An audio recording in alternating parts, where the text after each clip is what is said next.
everyone. Welcome to In-Depth Perception, the program that takes you beyond the obvious and explores the deeper potential revealed in controversial current events. I am your host, Lisa Bracken, author of You and What Army? How to Neutralize Conflict and Negotiate Justice for the Totally Outgunned, Inwardly Timid, Burnt Out, or Socially Defunct, a field manual for achieving grassroots social justice. You can learn more about this book at www.youandwhatarmybook.com. I look forward to our time together over the next half hour. During that time, I'll be discussing the ramifications of political oppression, the importance of refuge, and the value of just one life. Program commentary reflects the views of the individuals expressing it, and not necessarily the views of others on the program, nor this broadcast sponsor, Blog Talk Radio, or its affiliates. Thank you, everyone, for joining us this evening. Let's open with our lead-in segment called Telling Convergence. In this segment, I consider recent news-making events for the greater truth they reveal, simply through their coincident occurrence.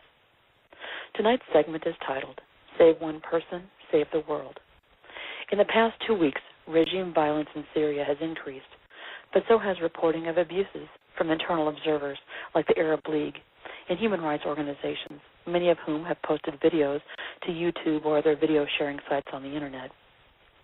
It's estimated by political activists there that more than 6,000 protesters have died as a result of the political unrest in Syria.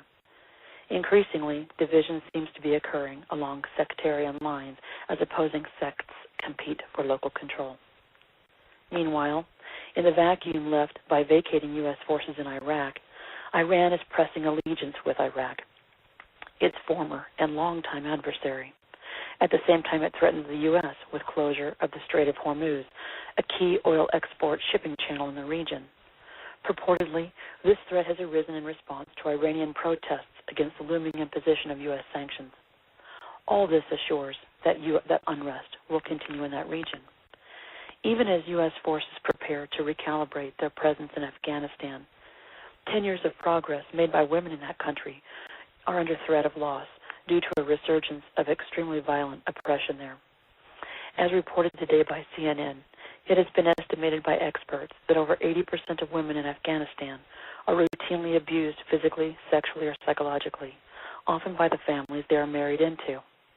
Under the former and more visible Taliban regime, women were essentially forced under house arrest, cloaked behind blackened windows, ostracized from social, economic, and political life, essentially made slaves within their families and homes. But it isn't only women who have suffered under such oppression.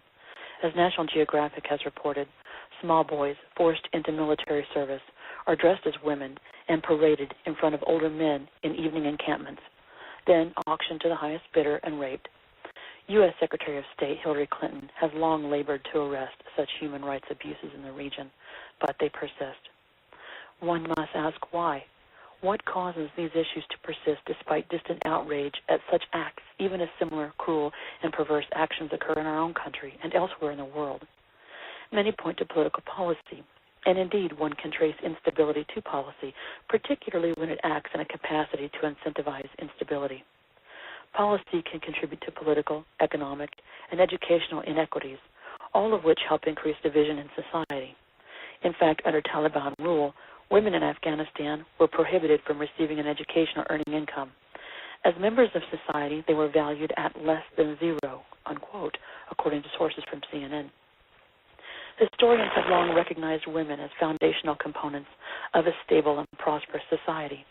As familiar cornerstones of peace and accord, they not only serve a utilitarian role in home life logistics, but under favorable political, educational, and economic conditions, they can comfort, nurture, educate, support, and lend a pervasive sense of stability beginning within a family unit and extending to networks of communities and regions, particularly as they assume leadership roles in business, education, social services, and politics. Beyond policy, however, cultural affinity is a very strong force in shaping a just and sound society. And sometimes what is overtly promoted is contradictory to what is practiced. Where policy supports injustice, or where a lack of enforcement allows it, a vacuum will emerge, inviting of those who would seek to take full advantage, unfair advantage, within it. Unfortunately, when this occurs en masse and it persists, it can generate a sense of cultural acceptance, which only furthers and deepens the problem. Cultural affinity can be so great a contributor to recurring unrest. Even as liberties and opportunities crumble around one, a sense of belonging and familiarity can confound efforts to change. Even as lives are lost, whether one life or 1,000 lives, those struggling to survive within such a system often feel beholden to it despite grave risks to themselves and their families. One life lost is immeasurable in its positive potential and the vacuum it leaves in society. What might that one life have achieved? What might that one life have contributed? What might have productively changed the course of history? What happens when we fail to value life, honor life, and we begin to sacrifice life? We allow destructive forces of self-interest to obliterate our capacity for benevolence and productivity, and we then descend to the bottom, where we are compelled to linger eras on. In this episode, I am interviewing Sonia Pressman Fuentes, who fled Nazi Germany in 1934 with her family for the refuge of the United States. Spared the horror of the Holocaust, Sonia went on to college, then law school, then federal service, and on to co-found the National Organization for Women, where she has dedicated her professional and personal life to issues plaguing women and minorities. Honored by so many for doing so much, her personal legacy of positive social change would take pages and pages to fill.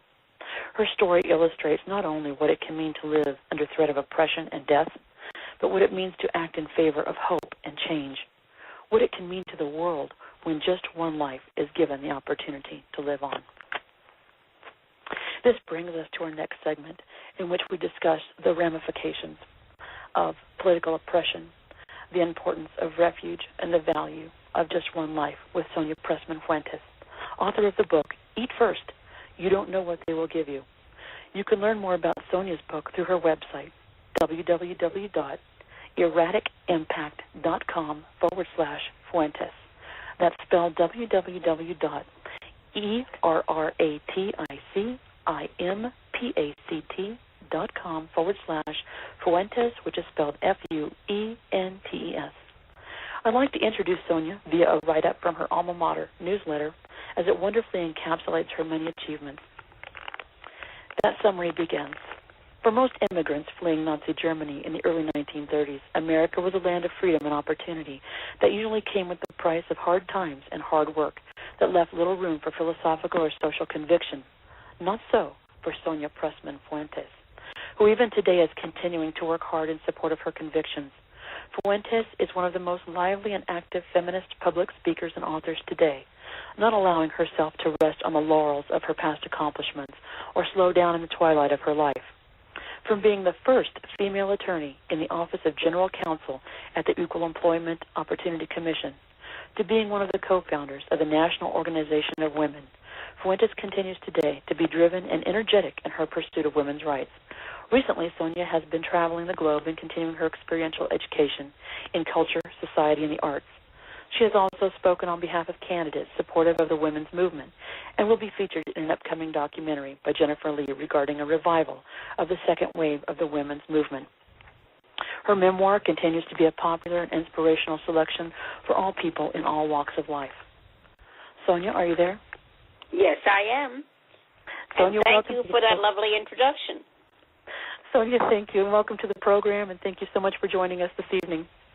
It's lovely to be with you. Thank you. Let's get started. Let's talk a little bit about your book. It's titled Eat First, You Don't Know What They'll Give You. The subtitle is The Adventures of an Immigrant Family and Their Feminist Daughter. Sonia, can you tell us what inspired the title and what the book is about?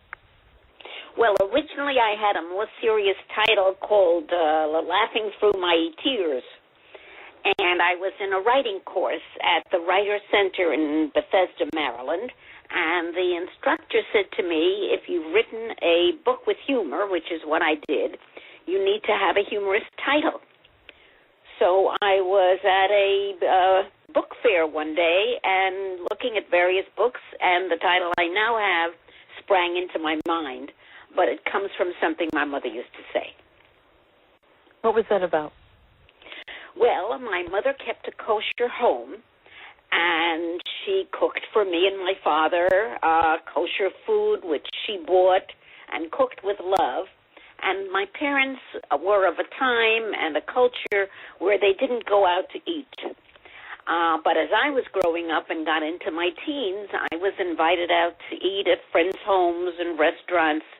And my mother wasn't comfortable with that because she didn't know what kind of food I would get out there, whereas she knew very well that she gave me the best she could in our home.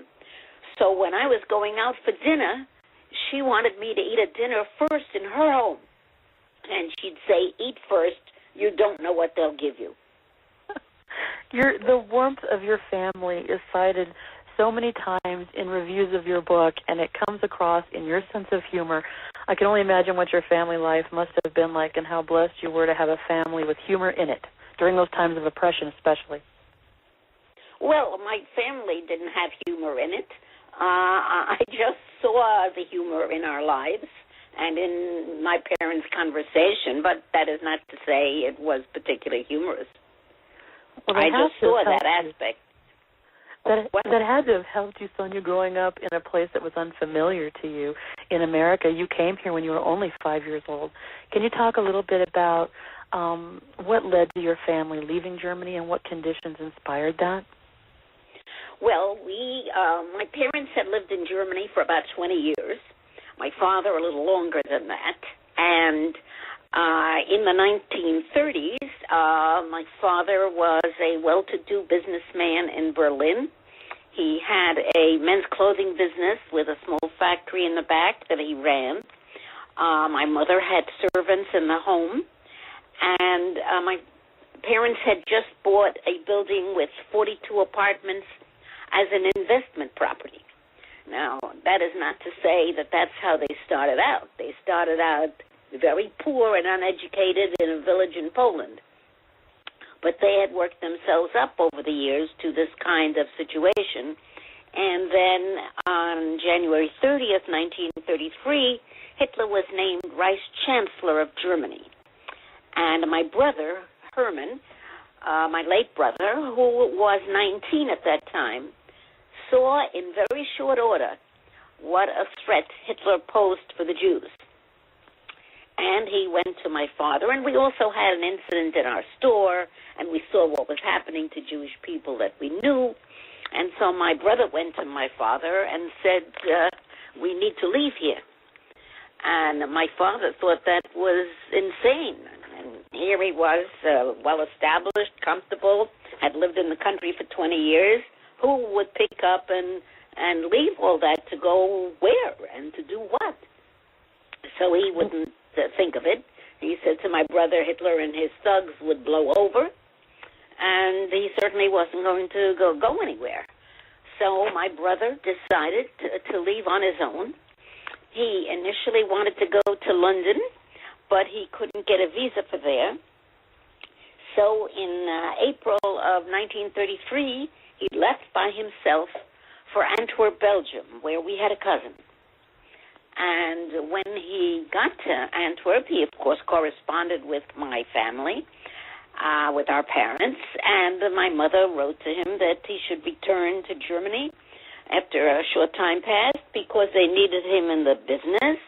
And she said things had gotten better, and he shouldn't be afraid to come home. And my brother said he was reluctant to return home because he read in the paper that when Jews left Germany and then returned, the Nazis were waiting for them at the railroad station, and they were not seen again.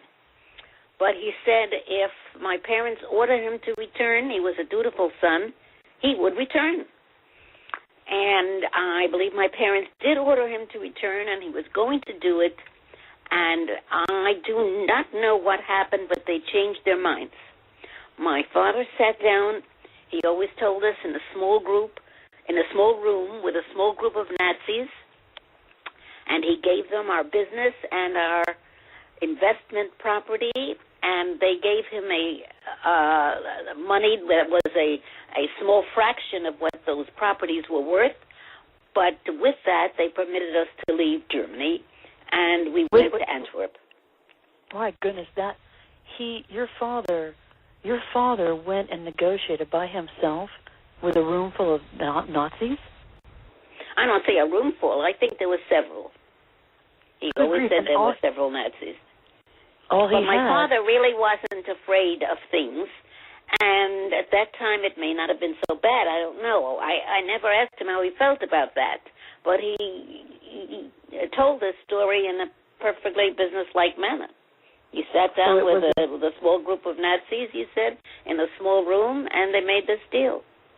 It's incredible that it was fortuitous that he had the asset base that he had to be able to negotiate it all, but I would think that would not be any assurance against failure in those negotiations or under threat of even death or imprisonment for him. I think that was incredibly brave for him to be able to do that and try to negotiate his family's freedom in that way. Well, he was not a man who was afraid of things, and he always taught me not to be afraid of things, and I don't think he was fearful. He did a lot of brave or adventurous things in his life. He was a risk taker, and he wasn't a man who was afraid. So he negotiated your freedom from Germany. Where did you go from there? Well, we went to Antwerp, Belgium. And I only recently found out some of these things that I'm about to tell you because I was in Antwerp this past September.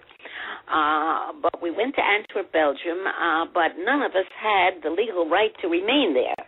My brother came to Belgium on a visitor's or tourist visa, but that had already expired. My parents and I had no right to be there. So while we were there, my brother was frantically filling out applications for us to be allowed to remain in Belgium. Wow! And was there opportunity for employment at all, or any sort of refuge at all in Belgium? What was the political climate like? Well, my father and my brother were not looking for employment in the sense of working for someone else. My father had always been in business for himself. He was not one to, when he was a child, when he was a youngster, he worked for other people, but not, I don't know when he started to go into business for himself, but he'd been in business for himself for a long time. So what he was looking for was business opportunities, both for himself and for my brother. And he looked for them in Belgium, and he went to other countries in Europe, and even thought of going to Palestine. And my father was ordinarily a very successful businessman. But at this period, he tried different businesses, the beauty shop business, this kind of business, that kind of business. And for some reason, while we were in Belgium, not a single one of these ventures worked out. Interesting, and he opted to head to America, but also at the time. I didn't answer your question about what was the climate. There was a guy named Robert DeFoy who was in charge of what would be in the United States the FBI, and he was anti-Semitic, and he was against foreigners, and he also didn't want my father coming into Belgium and opening up a men's clothing business and competing with Belgians. So this Robert DeFoy and others like him were not hospitable to Jewish immigrants coming into Belgium. And that was the climate. And so that's what prompted your father to decide with your brother to flee to the U.S., is that right? I don't know that. There are parts of the story I don't know. I just found out about this Robert DeFoy facet of our lives in September. The story I always heard was that, as I said, nothing was working out for my parents, and my father was reading the Jewish paper in Antwerp one day, and he said to my mother, "It says here ships are leaving for the United States. Why don't we go?" That's the story I always heard. However, in September, I learned that this Robert DeFoy, who was in charge of this governmental agency that was like the FBI, turned down our family's application to remain in Belgium. He wanted to deport our family to Poland, where both my parents were born, but where they hadn't lived in 20 years. And he asked the mayor of Antwerp, a man named Camille Huysmans, who subsequently became Prime Minister of Belgium, he asked Camille Huysmans to deport us to Poland. Camille Huysmans was a socialist. He was also sympathetic to the plight of Jews in Belgium, and he refused to execute the order of Robert Defoe. And Robert Defoe then went to the federal police and asked them to deport us to Poland. And the federal police did indeed come to our apartment building, we were told, but by that time we were already on the SS Western Land, a Red Star Line ship on the way to the United States. Given what was going on in Europe at that time, and the oppression and the unrest and the violence against Jews and others at that time in Europe, what do you think would have happened had you stayed in that region? Well, I don't have to think. We would clearly have been killed. My whole family would have been killed. Had we remained in Belgium, we would have been killed. Had we remained in Germany, we would have been killed. Had we been deported to Poland, we would have been killed. I think that's astonishing, and the refuge offered by the United States was truly life-saving for you and your family. And not only was that available to you, but what you brought to this country, what your father brought to this country, the decision that he and your brother, the agonizing decision that they had to have made under so much pressure at that time, internally, within their family dynamic, what they were facing externally, economically, politically, culturally, all of those pressures coming down on one man trying to find a solution for his family is just so humbling to me. That the U.S. was available to your family at that time was nothing short of miraculous. How easy was it, though, for your family once they arrived here to reestablish themselves? Well, it wasn't, as I recall. Remember, I was a month short of being 6 at the time, but I was not like American children. I was always involved with my parents' lives and with their business dealings. Perhaps because I learned English right away, and my brother knew English, and my parents didn't know it. But their lives, I was like an only child because my brother was 14 years older, and he got married when he was 24. But I was always involved with my parents, so I pretty well knew what was going on. I don't think it was too difficult, but there were, of course, difficulties. One thing I know, because I read my brother's diaries, my father gave my brother a very hard time for taking us out of Germany. You know, there he knew the language, he was well-to-do, he had a business, and he couldn't duplicate that, certainly during the 9 months we were in Belgium and in the beginning in the United States, so he gave my brother a rough time for taking us out of Germany. So in the beginning, when we came to New York, we lived in the Bronx, and my father went into the men's clothing business with a partner. But he didn't like the pace of life in New York as compared with a different pace than he was used to in Berlin. And he had a partner, and he wasn't so happy with that. And one summer, we went to the Catskill Mountains of New York for a vacation. And when we came back to the Bronx, my father announced to my mother that we were moving there. And that is what we did. And initially, we rented what's called a rooming house, in Yiddish it's a kochelein, and we rented this building and we rented it out to tenants over in the summer. It was a summer resort, and after 5 years of that, my father bought 50 acres of land in the nearby town of Monticello, New York. The first place we lived in was Woodridge, New York, and my father built a bungalow colony of about 25 bungalows, and a swimming pool and a handball court and a private home for us. And this was in 1941, and he ran that summer resort, and I helped him, my mother helped him. We ran that resort until I went to Cornell, to college, in 1946, and that's how we made a living.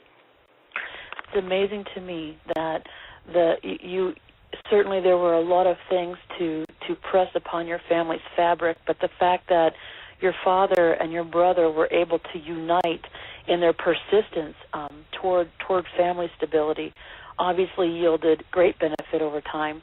It afforded you to go to Cornell.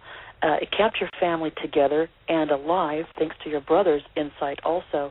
It afforded you the ability to go to Cornell. You later went to law school, which at the time is unheard of for women to pursue higher education, let alone a law degree, but you did. And not only did you do that, you then went on to dedicate your professional and your personal life to women's issues, minority issues of oppression. Talk to me about how that has influenced your life and how that has brought your life meaning over all these years.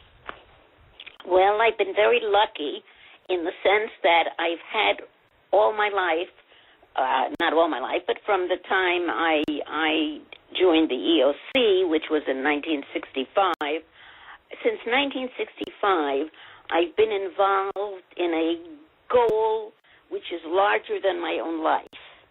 And I think those of us who find that in life are very fortunate. It's wonderful to be involved in something that you think is worthwhile, that you hope you can contribute to. It's a good cause, and it gives your life meaning. You know, the Jewish people have a saying, save one life, save the world. And if you look back, if one reflects on the fortuitous circumstances that brought you as a child from Nazi Germany, where you surely would have perished along with your family and so many others who did, had that not happened, your life would not have been spared, and you would not have had the opportunity to reach out and help so many others across the span of your lifetime. Well, that's the tragedy of the Holocaust. 6 million people were killed, 6 million Jews were killed, and many others were killed who were blacks, Jehovah's Witnesses, people with disabilities, homosexuals, an unbelievable tragedy.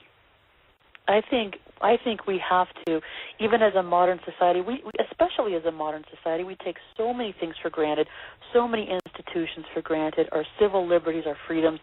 I think regardless of circumstances, we have to remain vigilant as to the influences that would cause us to act as oppressors against others. The lives of every one of those people lost, I believe, deserve to be honored and remembered. They teach us that the preservation of life and society requires conscious appreciation and tending. They teach us that every life, human right, and civil liberty deserves defending. The spirit of survival summons the incredible personal power of hope and change. And you, Sonia, you embody that. And I thank you so much for joining us today for our program and for sharing with us your insights that folks can read more about by getting your book. I'll say again where that's located. Would you like to go ahead and mention your website that people can go to learn more about your book? Right. My website is I have to look at my card to remember it. I think it's erraticimpact.com/Fuentes. And my book is available from Amazon.com and also exlibris.com, which is spelled Xlibris. That's my publisher. But Amazon.com has it too, and Amazon has it in hard copy, soft copy, and for Kindle, as does my publisher. And it's written with humor, and people enjoy reading it. I appreciate that. I appreciate that very much. Bringing humor to situations of oppression, I think it's a life-saving skill and a character to have, a character attribute. Sonia, thank you so much again for joining us. Everyone, if you'd like to learn more about Sonia's book, again, you can visit www.erraticimpact.com/Fuentes, or you can go to indepthperception.wordpress.com and view links that are relevant to today's show. Thank you all for listening this evening. Thank you, and please join us again live on the air with deeper analysis of news of the day on January 12th, same time, same place. Until then, may you have a joyful, insightful, and prosperous new year. Good night, everyone.